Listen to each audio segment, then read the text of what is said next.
hell would I know? Mal snapped, sitting up and accidentally knocking a pile of clothes from one of the chairs in his captain's cabin with a misplaced boot.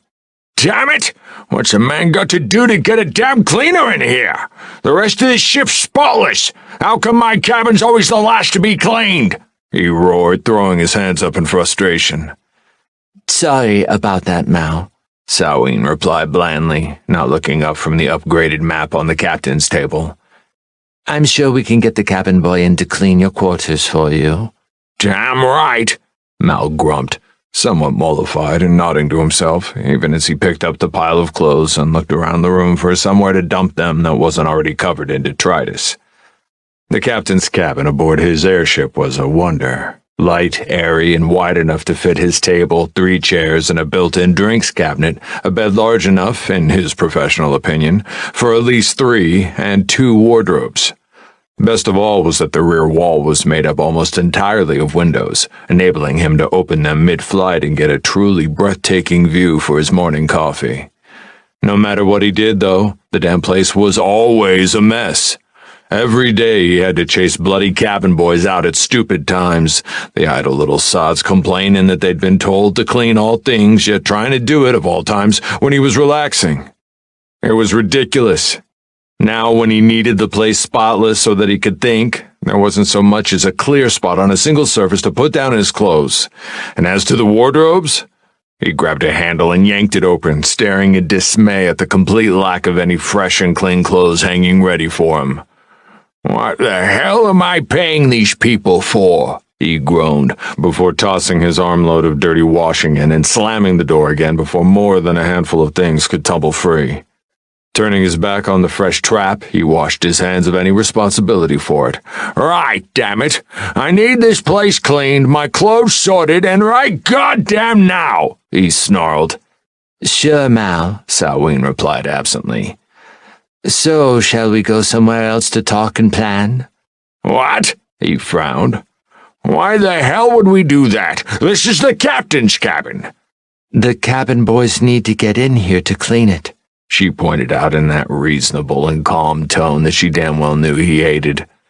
So if we're here planning, and they're trying to mop the floors, clean the windows, and straighten the place out, we're going to have to work around them, or— Fine, he snapped. As soon as this meeting is done, though.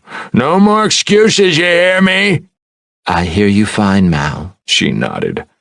As soon as this meeting is done, the cabin boys can get in to clean, and you can have your midday meal in the galley. What? He grunted in shock. But— So, do you think this is accurate? She pointed at the small atoll on the map that she'd found. How in the hell's would I know? He sighed, moving over and peering down at the map. I mean, the map was made by Hymnal, and it's marked up as a random island, so could be, I guess. We'll find out in a few days, she said. Comparing the location to the original island and after what your father said about— what was it? She paused, trying to remember the strange name that he'd used. Catastrophic subsidence, Mal muttered. He said that the cataclysm must have caused catastrophic subsidence, and that the original island would still be in roughly the same area, but that it'd be anywhere from a few meters to a mile deeper now. No way of telling. Well, if there's an atoll here— She tapped the map, then pulled out the old map that she'd managed to bargain for not an hour ago, and jabbed her finger onto a badly drawn landmass on that one for emphasis as well. And this map is right, then that's what's left of the island of Imshi. Still don't see why the hell that was important, Mal admitted, peering down at the 2 points. I mean, sure, old maps can be useful, like treasure maps, and like this one for finding our damn way around and back. But why do we care if that's the top of some old island? It's not like we can drag it back up into the sun, can we? No, sir, we can't. But if that's the top of the island, then it means that the whole place wasn't buried as deep as it could have been. Most likely, and more importantly for us, it means that should we find some who are comfortable in shallow water exploration, then we could still search the place.